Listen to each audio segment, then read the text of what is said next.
to Season 5 of Unapologetically Woman.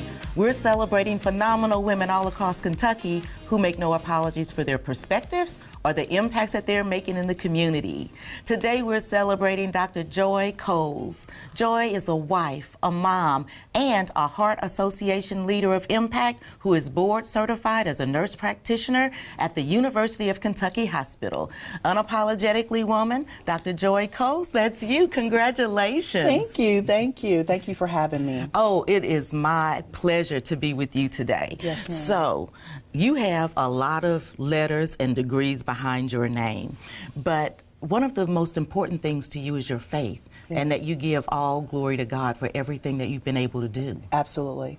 Yes, ma'am, because it has been my faith that has really, truly has rooted me, grounded me, and kept me afloat during times of challenge. As you pursue your education, whether it's at the doctoral level, at the bachelor level, or at any level, there are going to be challenges. There are going to be rough patches. And so through those challenges and being able to overcome them, it has really, truly, it's been my faith that has rooted and grounded me and kept me amidst the storms. So, because it hasn't been without its challenges, but it has been joyful, and I'm so glad to be here. And so you work a lot with the heart. Yes, ma'am. Heart failure. Yes. You see people, and you work in the transplant, and yes, so you see people at very vulnerable times. What's that like? Yes, ma'am. One of my greatest joys is being able to be sitting, much like we're sitting today, across from a family when they've reached the end of their heart failure. So it's not just heart failure in and of itself, which is a terrible disorder that oftentimes lead into high morbidity and mortality, but to be able to offer and understand that those patients have options. So if we were having this conversation even, a few decades ago, 40, 50 years ago, some of the options in the technology that exists today were not options that you can offer patients as a treatment option. Things like heart transplantation or even mechanical circulatory support. I know that's a mouthful. What in the world is that? Help me. So essentially, if a patient has reached the end of their heart failure, the advanced end stages, then there's a mechanical pump that literally can be implanted that essentially acts as the patient's heart. It delivers that blood output to the rest of their organs. And so this is technology, again, that we've been having this conversation some decades ago. This wouldn't have been conversations we would have been able to have. But these are options now available. And I'm very privileged and honored to be a part of that journey with those families. It has given me great joy to see someone with their loved one at the very end stages of their heart failure, and they come into our hospital, and now they leave out with heart transplantation. It's essentially a new birthday, a new Wow. lease on life. Yes. Well, I wonder because you're thinking about that, in order for them to have a heart transplant, someone has to lose theirs. Yes. Yes. And how does that? You would think that there's a conflict there, but if you listen to some of the families, and CODA, which is the Organ Donation Association here in Kentucky, they do a lot of great work in the community, and they talk to families, and those families consent to have their loved ones' organs donated. And one may think, oh, that's really quite morbid, or that's really sad. But think about a grieving mother. Think about a grieving father that just lost their precious loved one, and they get an opportunity to be a blessing to someone after life of their loved one, right? They get a chance to give someone else the gift of life, unfortunately through their loss, but their loss is being a blessing to someone else. So like I said, you would think that that would be a conflict, but you would be surprised to see the gratefulness in the heart of those who are recipients, and then also too the sense of peace sometimes that's experienced by the families that get an opportunity to give something back with such a terrible loss. Wow, I would think that would be a hard decision to make, because I've seen some of the hero walks. Yes. And, while it's a very sad moment, it's also a very proud moment for that family as well. It really is. Think about it, especially when they're young. which is so heartbreaking, and know that they were just beginning their life. But to have them, their family experience that moment of the hero walk, and knowing that they're going to continue to be a blessing to someone else, even after a great loss. So it really truly is a moment, like I said, of peace for that family oftentimes. And these are families have shared their stories about how it gave them peace and how it's helped them, and just a new lease on life that they're giving to someone else. There's a scripture that says it's a great thing to lay down your life for your friends. And so think about the sacrifice that's being made on behalf of that person and their family in order to do organ donation, and it really truly is a blessing. And so let me ask you this, just because I'm real nosy, Yeah. but with working with the heart beyond its functional purpose to keep us all alive, have you had a time to reflect and think about the heart in the way of love and sacrifice and all of those feelings that you have when it comes to that specific organ? Yes, and actually I think a good way to kind of package that is to talk about the genesis of my story. So as a young girl, one of the things that fascinated me about the heart was, one, just a long story short, I kind of started out in engineering. I started out in biomedical engineering. I saw that. And that's what you got your bachelor's degree in. Biomedical science, yes. And one of the focus of that is because I was always fascinated by circuits and flow and how something moved from one point to the next and supplied life or energy to something else. And so that's what kind of got me interested in cardiovascular medicine. But it wasn't without tragedy that really propelled me into cardiovascular medicine. So at a very young age, I lost my brother to a massive heart attack. He had 100% occlusion of his LAD, and the LAD is unfortunately known as the widowmaker. And folks may have heard that particular vessel that supplies blood to the heart. And one of the reasons why we call it in the medical community the widowmaker is because often if you lose blood flow to that main highway that gives blood to the heart, we always think about our heart giving blood to everything else, but it also needs blood as well. And so if that particular artery gets clogged or damaged, it can mean death, unfortunately. And through tragedy, my brother, at a very young age, experienced that. And it really wasn't any reason How old for was him. he? He was 27. Oh, wow, that's young. And it wasn't really any reason he was pretty healthy. He was pretty fit. There wasn't any real reason for him to experience such a catastrophic event. And so it really propelled me to really learn and investigate about medicine, and specifically about cardiovascular medicine. What are some of the things that we can do to keep our heart healthy? And what are some of the things that, unbeknownst to us, oftentimes hurt our heart? Things like not getting enough rest. We all have been there. Oh, I'm right? there every day. We don't realize how important sleep hygiene is. It's not a benign thing to not be gentle with your body and make sure it gets adequate rest. It's not a benign thing to make sure you're hydrated. It's not a benign thing to make sure that we're eating a healthy whole foods diet that has full of fruits and vegetables.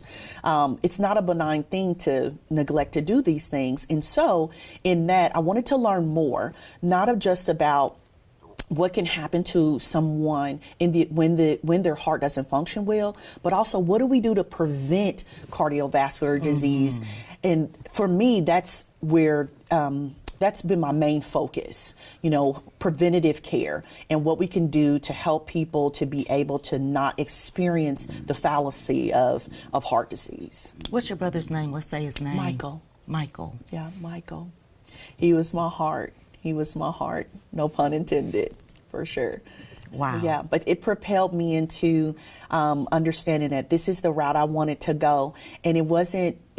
It's funny how things come full circle, for lack of a better way to put that, how things come full circle. Later, I'd say about a few years ago, my mother had a heart attack. And one of the reasons she knew she was having a heart attack is because of the work that I do and some of the things that I've shared with her about atypical signs, uncommon signs women have. What when are they're they? having Let's things save like, somebody today. Yes, pain in between your shoulder blades, right in the middle of your back or toward the left side. You're thinking, if you know you haven't pulled a muscle, you haven't been working out and doing something strenuous, and you're having this insidious pain, just continual pain, not relieved by, maybe a massage or heat or anything like that, and it's just this real bad pain in their back, in between your shoulder blades, pain shooting down your left arm. Women have jaw pain, specifically on the left side as well. So there are all different types of circumstances. Oftentimes you will hear people who have had a heart attack, they'll complain of crushing pain, right? Feel like an elephant sitting on their chest. But women often don't have those signs and symptoms. We may get diaphoretic or sweaty. We may get really fatigued. If you notice, and that's what happened to my mom. She noticed that she was tired all the time. And she didn't understand why. She's like, I slept good. I'm eating well. What's going on? What's going on? I'm not having anything else. She had no chest pain. Wow. She developed a cough. And with the cough and the fatigue, I said, Mom, I really think you should get checked out. And she was, oh, I think I'm fine. But then I've kept, some of the work I'll do, and she knows, and I talk about atypical signs. And she went into the hospital, and they did a troponin level, which is a biomarker. They took some blood work, and they said, oh my goodness, you're having a heart attack.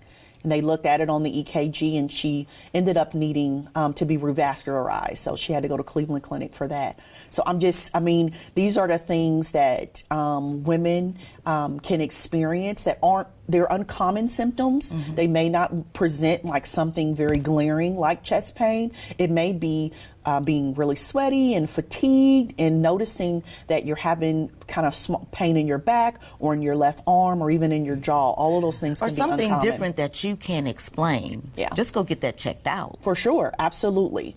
And one thing that women do, there is American Heart Association, which I do work with them.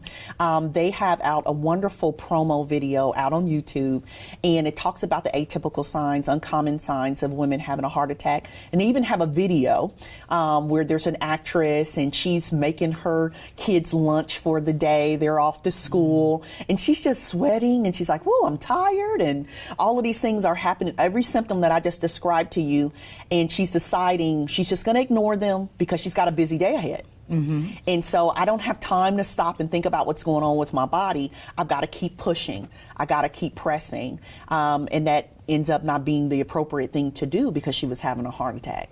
And so, not to scare anyone, but it's just to inform people that if you're having changes in your body that are concerning, you know yourself. And I tell my patients this, you know your body better than I do. Right. You know yourself. If you're having those changes in your body, you need to not ignore those signs and symptoms. Please, just go get checked. Just go get checked out. Go get checked out. So with all of everything that you're doing, you have 4 kids. Yes. How do they, when they look at you, what do they think about Mom? Well, it depends on which one you ask. Okay.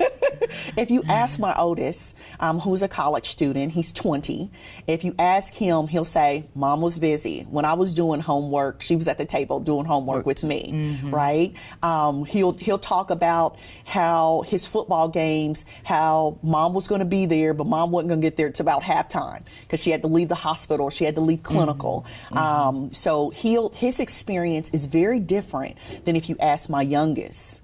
Now, my youngest experienced Mom when Mom is already a provider, Mom's graduated from school, and Mom's out working and she's teaching, and Mom is Dr. Coles. But my oldest two really, they'll be able to, they have a completely different experience. And like I said, it did not come without challenges. I had to restructure the way I did things. I had to listen to them and realize that I have to continue to keep things in perspective and keep first things first. It's not uncommon to get unbalanced, especially when you're pursuing a doctoral level degree or you're taking care of patients or you're working in certain spaces because they require a lot of you and they require a lot of your time. And so I've had to essentially refocus and realign myself to make sure that I'm giving all of my children exactly what they need, whether that's time, encouragement, and being present. So, yeah. Yeah, that's important too. Absolutely, very important. We could sit here and talk all Yes. day long, but I want to pitch the final word to you for young girls and young women that are watching and are looking at you and thinking, gosh, I'd like to do that someday. What kind of advice would you give them? I would let them know that comparison is is a robber. It will steal from you. So make sure you align yourself with what you want to do and what's going to be best for you. There's nothing wrong with benchmarking or having a mentor or someone that you aspire to be, but make certain that it's not out of the barrel of comparison, because you are uniquely different. We all have a different fingerprint. There's billions of people on the earth. There is no one person with the same fingerprint, because we are all uniquely different. You have something very special to offer, and the only person that can offer that is you. You are the solution. You're the answer to some problem that exists out there. And without you, that problem doesn't have a solution. So you're important, and what your dreams are and your passions and what you want to pursue is very important, because it's going to make a difference. It's going to make a difference. Thank you so much. Thank you. You guys heard it from Dr. Joy Coles. Be a difference maker. You're the only person that can make that difference. Continue to watch as we celebrate other phenomenal women just like Joy. I'll talk to you soon.